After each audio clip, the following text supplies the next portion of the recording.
Assalamualaikum dan salam sejahtera. Seperti biasa anda bersama dengan saya Luqman Haris dalam cerita di sebalik berita. Dan 6 hari lagi menjelang pilihan raya negeri di Sabah. Kami akan memaparkan lebih banyak kisah-kisah di sebalik berita yang kami bawakan setiap hari dan sepanjang hari berkenaan dengan PRN ke-16 di negeri di bawah baju itu. Tetapi cerita seperti biasa tidak akan bertumpu kepada aspek beritanya, aspek politik ataupun calon semata-mata ataupun manifesto dan sebagainya. Itu kami tinggalkan kepada buletin-buletin kami. Sebaliknya cerita akan memfokuskan kepada pemegang taruh utama dalam pilihan raya ini dan mana-mana pilihan raya, iaitu rakyat, warga Sabah. Kisah-kisah mereka, kisah-kisah di sebalik segala berita yang kami bawakan, individu-individu yang akan menentukan hala tuju pilihan raya negeri pada 26 September nanti.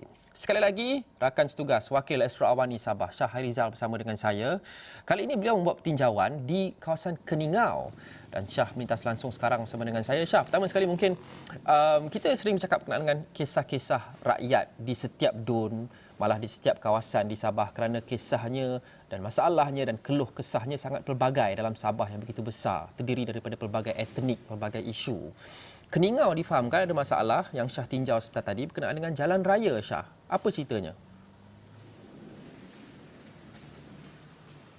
Baik Loman, kalau kita ingin memperkatakan berkenaan dengan keluh kesah ini di negeri Sabah ini, dia seolah-olah sudah menjadi satu resam di negeri Sabah ini apabila kita memperkatakan tentang jalinan jalan raya. Kerana pastinya jika ke mana sahaja ceruk, kecuali di bandar-bandar besar seperti Kota Kinabalu, di bandar-bandar utama di daerah, kalau kita ambil kira di Kudat, di Semporna, di Kota Kinabalu, di Sandakan. Tapi perkampungan yang berada outskirt daripada pekan ataupun bandar kecil. Seperti yang saya berada ketika ini adalah berada di Tenom, Pekan Tenom ini. Kalau kita lihat di Pekan Tenom ini, segalanya nampak bagus. Jalanan jalan raya bertar, jalannya tidak ada lubang dan sebagainya. Tapi tidak jauh daripada sini, 1 kilometer sahaja keluar daripada Pekan Tenom ini sebagai contoh, kita pasti akan dapat melihat kekurangan daripada sudut jalinan jalan raya ini. Baik, sebelah pagi tadi saya berada di sekitar kampung Libodon. Di itu berdekatan dengan bandar atau Pekan Keningau. Kalau ikutkan kawasan Keningau ini dulunya digelar sebagai kawasan pedalaman dan saya kira masih lagi sebenarnya kerana penduduk di sekitar Keningau di luar daripada Kota Kinabalu masih menganggap diri mereka berada di kawasan pedalaman, sedangkan kawasan itu sudah pun mula sedikit membangun, berlaku perubahan dalam struktur pembangunannya. Tapi apa yang menariknya adalah berkenaan dengan ketika saya melakukan tinjauan liputan untuk berkempen bagi calon-calon yang bertanding di kerusi N45 iaitu SUP, dan kalau ikut kabar sebelah pagi tadi juga terdapat kempen yang disertai oleh Presiden Parti Keadilan Rakyat Datuk Seri Anwar Ibrahim, dan saya sempat singgah di kawasan kempen tersebut, dan saya singgah pula di kawasan kempen yang ditandingi oleh Perikatan Nasional iaitu Datuk L. Loron Angin. Tapi selepas pada kempen tersebut, kami meninjau di kawasan berdekatan, tidak jauh daripada kawasan kempen, saya sempat bertanya kepada penduduk kampung berkenaan dengan jalan raya. Kerana kami dalam perjalanan pergi ke kawasan berkempen tersebut terpaksa melalui, kalau di sini disebut gravel ya Lokman, kalau yang ni disebut aspal, dia bahasa Inggeris sedikit lah. Tapi itulah jalan tar dan juga jalan berbatu. Batu-batuan ini yang agak kasar, dan kerana kami menggunakan kenderaan yang begitu kecil, jadi agak sukar untuk kami berjalan pantas untuk pergi ke lokasi. Jadi kami bertanya kepada penduduk kampung, salah seorangnya adalah bekas ketua kampung Libodon itu sendiri, iaitu Uncle Kim Chai Gamin, yang mengatakan bahawa jalan itu sebelum ini pada tahun 1980, kerana katanya beliau menduduki kampung tersebut sekitar tahun 1982. Dan 5 tahun kemudian katanya hasil daripada pemerintahan kerajaan atau pentadbiran kerajaan negeri di bawah Parti Bersatu Sabah PBS, katanya terdapat bantuan yang diberikan oleh pihak kerajaan ketika itu, iaitu pada tahun 1987. Jadi katanya daripada jalan orang ataupun jalan biasa, jalan yang hanya boleh dilalui dengan berjalan kaki, pada ketika itu sudah boleh dilalui kenderaan-kenderaan pacuan 4 roda sahaja kerana keadaan yang berbukit bukau yang berada di kampung Libodon ini. Tetapi apa yang diceritakan kepada saya ini, bagi saya dia mungkin sedikit luar biasa kerana pembangunan hanya tersangkut di situ saja Lokman. 1987, selepas pada itu tiada lagi pembangunan atau penambahbaikan kepada jalan tersebut, yang ada juga kita kongsikan visual jika Lokman sempat untuk kita mainkan. itulah gambarannya selepas 33 tahun keadaan kampung itu kekal begitu.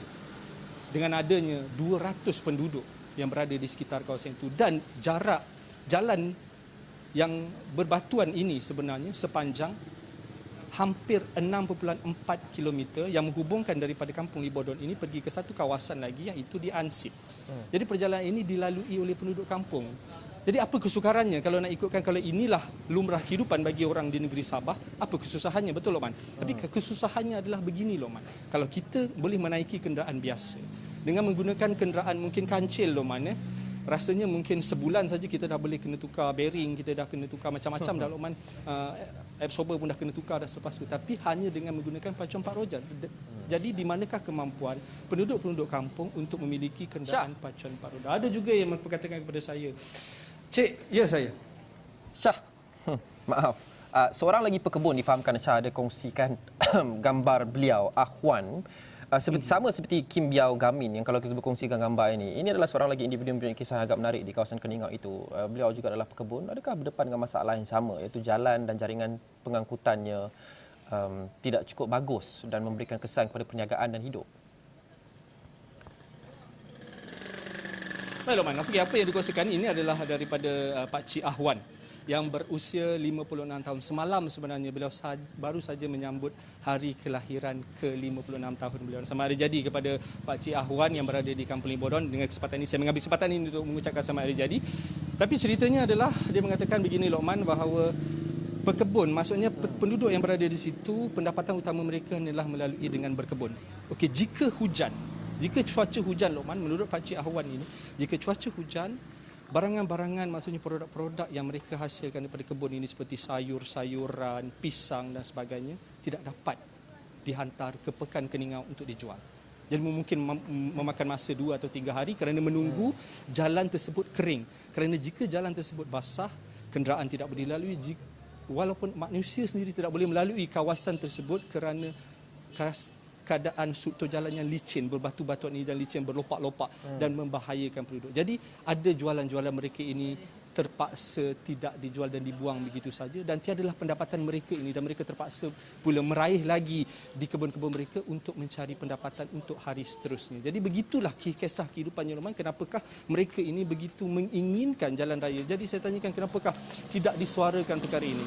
Katanya pemimpin, seperti mana kata-kata yang kita pernah guna Lokman, pemimpin bersilih ganti, pembangunan masih tidak ada di sekitar kawasan Kampung Libodon ini yang 6 km Lokman. Kalau nak ikutkan juga tidak jauh daripada situ, daripada Keningau menghala ke jalan Keningau Nambawan, Batu 8, antara Batu 8 ke Batu 14 menghala ke Nambawan. Antara Batu 8, 9, 10, 11 sehingga ke 13, kawasan tersebut tidak mempunyai air terawat kerana saluran paip air tidak dapat sampai ke situ dan daripada sambungan daripada Nambawan juga tidak sampai untuk disalurkan kepada penduduk. Jadi ini yang dirasai oleh penduduk di Kampung Libodon ini. Okey, Syah, satu lagi gambar yang saya mau kongsikan sekarang, gambar yang kedua terakhir itu. Kita lihat ada perhimpunan manusia yang begitu ramai. Apa yang berlaku di sini? Dan dikala kita sering khawatir dengan pematuhan SOP COVID-19 dan sebagainya, kita lihat perhimpunan sebegini seperti kurang dikawal selia. Apa yang sedang berlaku di dalam gambar ini, Syah? Baik Lokman, seperti apa yang kita dapat lihat itu adalah sebenarnya salah satu daripada kempen jelajah Presiden Parti Warisan Datuk Seri Muhammad Shafie Apdal yang berada di kawasan N42 Malalap yang mana ditandingi oleh Datuk Peter Anthony yang mana merupakan penyandang kepada kerusi N42 Malalap ini. Tapi sebenarnya ini adalah sambutan ahli-ahli parti dan juga penduduk yang berada di sekitar Tenom ini menyambut kehadiran Datuk Seri ataupun Ketua Menteri Sabah Datuk Seri Muhammad Shafie Apdal. Dan saya ada bertanyakan sebenarnya kepada Datuk Seri Muhammad Shafie Apdal selepas sejurus daripada majlis ini selesai tadi, saya bertanyakan berkenaan bagaimanakah suasana COVID ketika ini, apakah ada update terkini. Jadi beliau mengatakan bahawa beliau masih lagi menerima maklumat langsung daripada bilik gerakan berkenaan COVID dan katanya sebarang kes-kes positif akan dikarantin dan itu tindakan yang dilakukan oleh kerajaan negeri ketika ini dan buat masa ini tiada apa yang boleh dibimbangkan itu yang dikatakan oleh Ketua Menteri Datuk Seri Muhammad Syafie Apdal kerana kerajaan negeri katanya memantau setiap aktiviti. Jadi saya kira ini antara gambar yang kita kongsi itu mungkin salah satu daripada tugas-tugas pemantauan telah pun dilakukan di sekitar walaupun kita melihat perkara ini mungkin sedikit membimbangkan Lokman sebenarnya. Okey, Shah Harizal, terima kasih. Wakil Ekstraordinari Sabah Shah Harizal berkongsikan berkenaan dengan isu-isu terkini berkenaan dengan kisah rakyat di Keningau dan juga di kawasan Tenom. Ini antara isu yang kita dengar hampir setiap hari, khasnya dalam cerita. Isu jaringan pengangkutan, isu infrastruktur, ketiadaan bekalan air. Ini isu-isu yang dekat dengan hati rakyat Sabah yang akan memainkan peranan penting dalam mereka membuat keputusan mereka pada 26 September nanti. Dan isu yang harus ditangani bukan sahaja oleh kerajaan negeri sekarang tapi oleh setiap wakil rakyat tak kisah dari parti mana yang dilantik untuk menyelesaikan masalah warga Sabah dan penduduk setempat yang mengundikan mereka. Tetapi di sebalik kisah-kisah berwarna ini, cerita-cerita rakyat dan cerita di sebalik berita, kita mahu juga bincangkan berkenaan dengan penemuan berdasarkan angka dan juga statistik. Dan rakan setugas saya, Firdaus Azil, ada memerhati sebuah laporan yang ada berkongsikan sedikit sebanyak berkenaan dengan keadaan sosioekonomi Sabah sekarang ini yang dikatakan tidak ideal. Apa dapatannya, Firdaus? Okey, terima kasih. Pertama sekali ini adalah tajuk kajian ini adalah kajian sosioekonomi Sabah yang mana ia dikeluarkan oleh Jabatan Statistik Malaysia dan ia ada menceritakan mengenai keadaan sebenar kalau mengikutkan sebagai contoh apa yang menariknya ialah ekonomi Sabah dia berkembang pada 2019 dia berkembang pada 0.5% dan dia adalah penyumbang kelima terbesar kalau kita bandingkan dengan negeri-negeri lain dan juga wilayah lain seperti anda dapat lihat kajian sosioekonomi ini yang mana ia menyumbang sebanyak 5 ke 6% setiap tahun pada keluaran dalam negara kasar ataupun secara kasarnya jumlahnya ialah sebanyak 85.4 bilion ringgit dan kalau boleh saya nak pecahkan sedikit mengenai majoriti keluaran dalam negara Sabah yang terbesar ialah daripada sektor borong dan runcit, makanan dan minuman, penginapan ini sebanyak 38% bersamaan dengan 14.94 bilion. Kemudian kita ada perkhidmatan kerajaan sebanyak 21% ataupun 8.37 bilion, utility, pengangkutan, penyimpanan maklumat dan komunikasi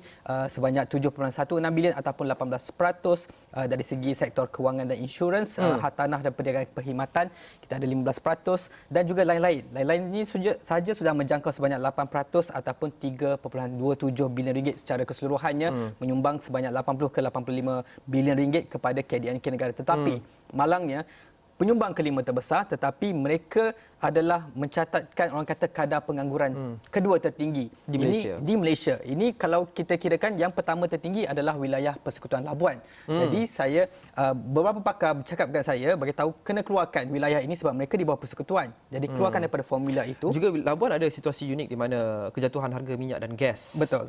Yang menarik naik ataupun menolak naik kadar pengangguran pada ramai yang bekerja dalam sektor itu. Ya. Jadi kadar pengangguran juga antara yang tertinggi, boleh kata tertinggi. Kemudian saya juga lihat, okey, kadar pengangguran tadi adalah sebanyak 5.8%. Ini kadar pengangguran dan juga dia tersenarai sebagai dalam kelompok rendah dalam kategori pendapatan bulanan median iaitu sebanyak RM1,151. Ini saya percaya Lokman lebih arif. Jadi kalau diikutkan seperti ironinya seperti bahawa penyumbang kelima terbesar tetapi paling miskin, paling kurang, paling mundur dan sebagainya dan kita bercakap dan kajian ini keluar tiba tepat pada masanya di kala pilihan raya negeri Sabah. Jadi ini yang kita akan cernakan dan kita akan bawa kajian ini dan kita akan cross match dengan rakan kita. Benar sekali. So ini adalah cabaran yang didepani oleh bakal wakil-wakil rakyat di Sabah yang bakal dilantik. Kerana kita setiap kali menyatakan masalahnya isu kisah rakyat dan kini Firdaus berkongsikan dengan angka-angka yang nampaknya boleh lagi ditambah baik kadar pengangguran yang kedua tertinggi dan sebagainya. Bagi bakal wakil-wakil rakyat sekarang ini, apa yang mereka perlu lakukan dengan angka ini? Apa penyelesaian yang mereka perlu ambil untuk cuba menambah baik situasi sosioekonomi seperti aspek huluan, hiliran dan sebagainya? Baik, untuk melengkapkan lagi sebab biasanya ini sebab kita bercerita pengalaman wartawan, maksudnya apabila kita ada satu statistik ataupun nombor-nombor akta figura yang perlu kita cernakan, biasanya kita akan berhubung dengan pakar. Sebab kita bukanlah pakar, jadi kita perlu berhubung dengan pakar. Jadi saya telah pada minggu lepas saya telah berhubung dengan Timbalan Rektor Director bahagian hal ehwal Akademi UiTM yang juga merupakan sering kali kita panggil. Astro Awani sering panggil setiap kali Sabah memilih. Beliau adalah Dr. Fidausi Sufian yang merupakan penganalisis politik Sabah. Jadi saya bertanyakan, saya membawa nombor-nombor ini, figura ini kepada beliau dan minta komen. Jadi antara yang beliau katakan benar, sebagai contoh, seringkali dia ulang bahawa penyumbang kelima terbesar tetapi paling miskin, penganggur paling banyak, malah juga isu kadar konsentrasi Bumi Putra, bukan Bumi Putra juga terbesar di Malaysia kalau bandingan lain. Jadi tetapi berdasarkan dapatan Jabatan Statistik itu tidak dinyatakan sama ada yang bukan warga negara ini adakah mereka datang secara legal ataupun illegal, ataupun adakah mereka parti ataupun mereka memang orang luar datang secara sah. Itu perlu juga yang kita dapatkan pengesahan. Tetapi saya juga membawa ini dan saya orang kata saya saya matchkan dengan dapatan daripada SIDS atau satu think tank daripada Sabah yang diketuai oleh Dr. Ana Puyok yang mengatakan sentimen ataupun apa yang diberi keutamaan oleh rakyat Sabah ketika itu ialah pertamanya royalti minyak. Jadi royalti minyak, keduanya ialah isu PTI ataupun pendatang tanpa izin ataupun parti yang seringkali kita panggilkan. Jadi benda-benda inilah yang saya minta Dr. Sufian, Dr. Fidausi untuk memberi komen untuk saya kongsikan, dan secara mudahnya yang saya suka dengan academician ni, mereka tahu bagaimana nak simplify daripada benda-benda yang begitu teknikal untuk kita sendiri kita kena faham, sebab biasalah rules dia ialah kalau kita tak faham macam mana orang lain nak fahamkan. Jadi secara mudahnya dikatakan bahawa Sabah ini merupakan sebuah negeri yang kaya dengan sumber alam semula jadi, malah orang kata blessed dengan kedudukan geografi yang ada minyak di sekelilingnya, tetapi mengapa masih miskin? Beliau kata mengapa yang saya boleh kongsikan ialah sebagai contoh industri hiliran ini ada sumber, tetapi seringkali sumber asli ini dibawa keluar ataupun dieksport keluar.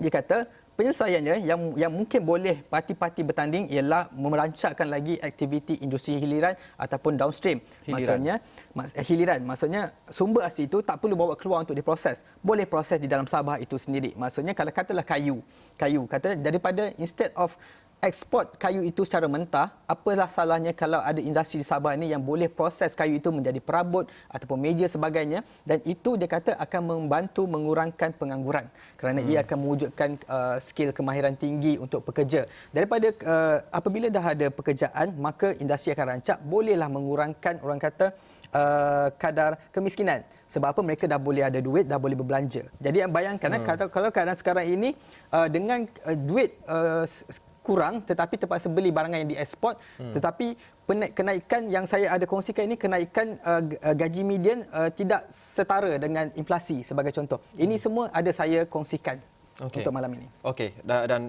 Firdaus akan memperincikan laporan ini di Awani 7.45 malam ini. Terima kasih Firdaus. Itu semua angka yang dipersembahkan seolah-olah sebagai satu cabaran kepada bakal wakil-wakil rakyat yang akan mengambil alih tampuk pemerintahan untuk meningkatkan taraf hidup penduduk di Sabah. Tapi di sebalik angka, masih lagi ada jiwa dan masih lagi ada wajah. Kita kembali kepada cerita-cerita rakyat, dan sungguh pun berada di pekan yang lebih besar seperti Sandakan. Kalau kita bandingkan dengan Tenom ataupun Keningau, isu itu masih lagi tidak lari. Pelbagai keluh kesah ada dipersembahkan ataupun dilalui oleh rakyat-rakyat dan warga-warga setempat. Nazri Kahar, editor Astro Awani, sekarang melintas langsung dan membuat tinjauan di sekitar Sandakan tadi. Nazri, katanya ada borak-borak cerita kopitiam. Ini yang saya gemar kerana di sebalik segala liputan berita berkenaan dengan politik, manifesto dan sebagainya, kadang-kadang yang membawa lebih pengisian itu adalah sembang-sembang di kedai kopi kerana ia betul-betul berada di peringkat akar umbi. Permasalahan yang memang betul dihadapi oleh warga setempat. Apa cerita-cerita di kopitiam yang Haji Nazri tinjau sebentar tadi? Ya, Lokman, kini saya berada di N53 Sekong di bawah Parlimen Batu Sapi di Sandakan ini. Di bawah Parlimen Batu Sapi ada dua Dewan Undangan Negeri, satu N53 Sekong dan juga N54 Karamunting. Bagi pelarai kali ini, di sini akan berlaku 6 penjuru, dan yang menariknya salah seorang calon yang akan mewakili Parti UMNO dan Barisan Nasional diwakili seorang wanita dari Puteri UMNO, iaitu Puan Hazulizah Muhammad Dani. Tetapi apa yang ingin saya bawa dalam cerita pada petang ini lebih berbentuk cerita masyarakat. Dan pagi tadi dan sepanjang saya berada di Sabah ini, saya suka ke pasar ataupun berjumpa dengan masyarakat setempat. Apabila kita berpeluang berjumpa mereka sama ada di masjid ataupun di kedai makan dan sebagainya, kita akan melihat aspirasi masyarakat Sabah. Dan pagi tadi misalnya, kita sedia maklum Lokman, kalau kita ke Sabah ini, situasi toleransi masyarakat agak tinggi. Dan memangnya tinggi lah, bukan agak tinggi, sememangnya tinggi. Saya merujuk kepada bagaimana toleransi agama, etnik, kaum dan kebudayaan. Mereka bersilang budaya ini perkara biasa. Kalau kita ke kedai kopi tiam, kedai mamak dan sebagainya, kita akan biasa melihat yang membuat air itu ataupun pemilik kedai kopi itu adalah masyarakat etnik Cina kalau di bandar ataupun pekan kecil. Tetapi di dalam itu ada gerai-gerai, ada meja yang dimiliki oleh peniaga India, peniaga dari kaum dusun ataupun peniaga dari kaum Melayu atau dari Bajau dan Suluk. Jadi inilah kebiasaan masyarakat di Sabah ini.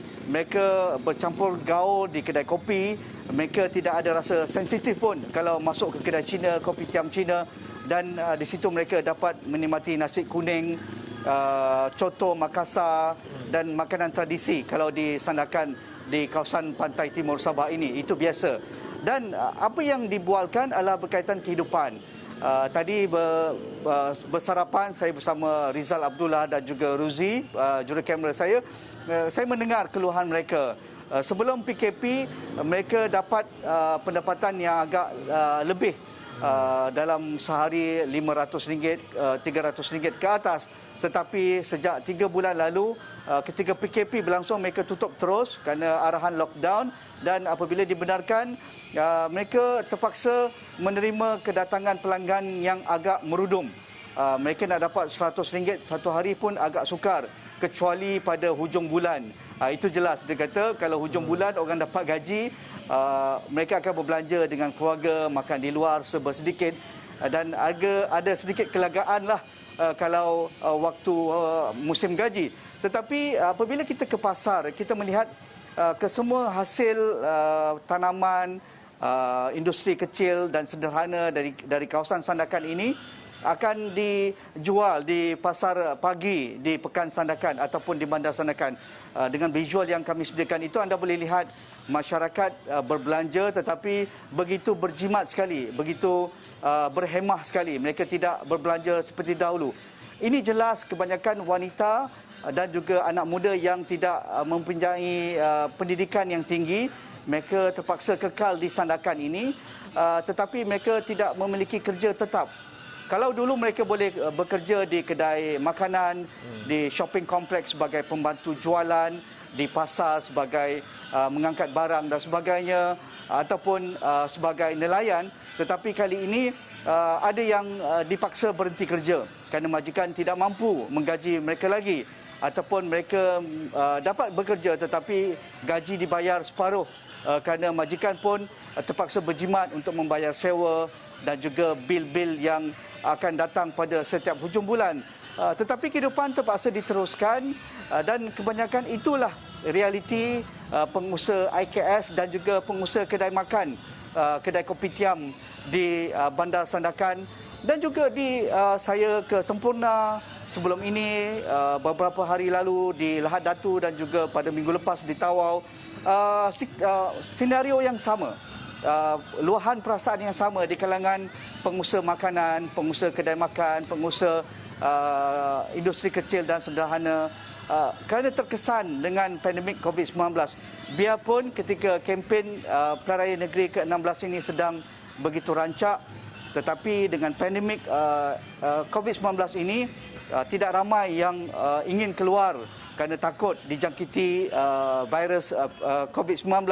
Sebab itu, walaupun kempen berjalan, tetapi jentera yang mengiringi calon dan sebagainya, kebanyakannya dihadkan, berhati-hati sekali. Kalau ada orang luar pun, kebanyakannya bertumpu di pantai barat sekarang. Tidak bertumpu di kawasan pantai timur Sabah kerana dengan kadar penularan tempatan yang agak tinggi sekarang. Jadi jentera dari Semenanjung ataupun dari luar Sabah kebanyakannya bertumbuh di kawasan pantai barat Sabah ataupun di tengah Sabah. Tidak ke Sandakan ini, tidak ke Lahad Datu, tidak ke Sempurna, tidak ke Tawau ataupun tidak ke Kuna. Jadi inilah cerita-cerita masyarakat yang kita rasa amat terkesan, amat dekat dengan kita sebagai wartawan, dan kita ingin jelmakan dalam setiap laporan kami, biarpun kita menemubual calon dari parti yang bertanding, walaupun mereka mempunyai manifesto, mereka ingin membuat perubahan, mereka mengatakan kerajaan lalu tidak deliver dan sebagainya, tetapi akhirnya realiti masyarakat tidak banyak berubah walaupun pada pentadbiran yang lalu. Dan juga apa yang akan berlaku selepas 26 September akan datang. Lokman. Nazri, menarik Nazri sebut berkenaan dengan penularan COVID-19 kerana kita sekarang ini menyaksikan sedikit sebanyak trend semakin meningkat. Hari ini sahaja Kementerian Kesihatan baru mengumumkan 52 kes baru, 36 daripadanya di Sabah sahaja. Sabah itu menjadi satu kawasan yang agak berbahaya sekarang untuk penularan COVID-19, dan mereka di belakang sana di pasar itu kebanyakannya sudah tentu secara jelasnya bergantung kepada kebolehan mereka untuk terus berniaga, gaji hari, perlukan kedatangan orang ramai, pelanggan.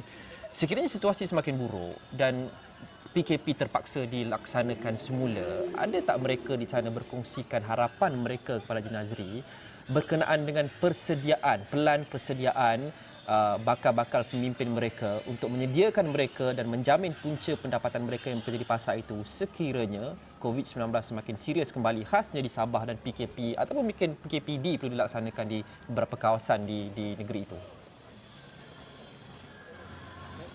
Ya, kalau sebagai contoh, Lokman, semalam saya berada di Kampung Sim-Sim, kawasan perkampungan air di Dun Tanjung Papat, Sandakan ini.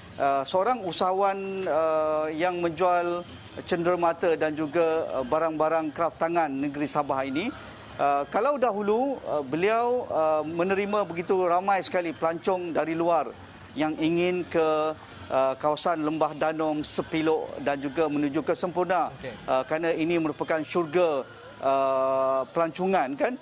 Tetapi sejak PKP ini dan juga pandemik COVID-19, hampir tiada langsung pelancong yang datang untuk membeli barangan kraft tangan yang dijual di Kampung Sim-Sim, dan menyebabkan beliau dahulunya ada 2 orang pekerja tidak dapat lagi menggajikan pekerja, dan beliau di Kampung Sim-Sim itu jualan amat teruk sekali dan hanya berharap satu cawangan beliau di Pasar Sandakan. Apa yang saya tanya, kalau pandemik ini berterusan hingga tahun depan bagaimana?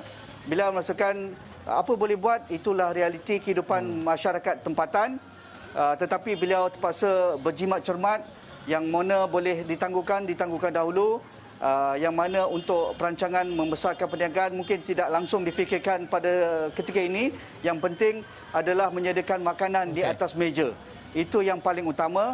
Tetapi untuk beliau menutup perniagaan pada ketika ini tidak dalam perancangan, kerana boleh survive lagi sedikit sebanyak di jualan di Pasar Sandakan itu. Tetapi melangkaui tahun hadapan misalnya, beliau merasakan berserahlah kepada Allah Subhanahu Wa Taala. Saya rasa itu juga di kalangan pengusaha kecil, peniaga yang tidak memiliki sebarang simpanan, caruman dan sebagainya, seperti Perkeso, KWSP dan sebagainya. Ini satu ruang perniagaan tidak rasmi, kan, kalau dalam konteks ekonomi itu. Lokman selalu memberikan pencerahan tentang itu. Saya rasa majoriti di Sabah ini tergolong dalam kelompok ini, dan mereka amat memerlukan dana bantuan segera dari pihak kerajaan, sama ada pihak persekutuan ataupun pihak kerajaan negeri, dan mereka memang mengakui ada dari penjana dari kerajaan negeri dapat 200-300 ringgit one off, tetapi tidak ada lagi sekarang. Jadi mereka mengharapkan jika ada perubahan dalam pucuk pembinaan negeri akan datang, siapa pun menjadi ketua menteri, siapa pun yang membentuk kerajaan, kebajikan sebeginilah untuk membolehkan mereka keluar daripada kesusahan ataupun cabaran yang besar ini. Kerana pandemik ini memang benar-benar menguji bagi semua sektor ekonomi dan kehidupan masyarakat, terutamanya di Sabah ini yang kita tahu banyak sekali ketinggalan berbanding rakan-rakan kita ataupun rakyat yang tinggal di Semenanjung Malaysia. Lokman. Nazri Kahar, editor Esok ni, terima kasih terhadap perkongsian dan pengisian itu dari Sandakan, dan kami akan terus membawakan kepada anda dalam hari-hari akan datang perkembangan terkini menjelang PRN di Sabah. Itu saja untuk cerita hari ini. Terima kasih kerana menonton. Assalamualaikum dan salam hormat.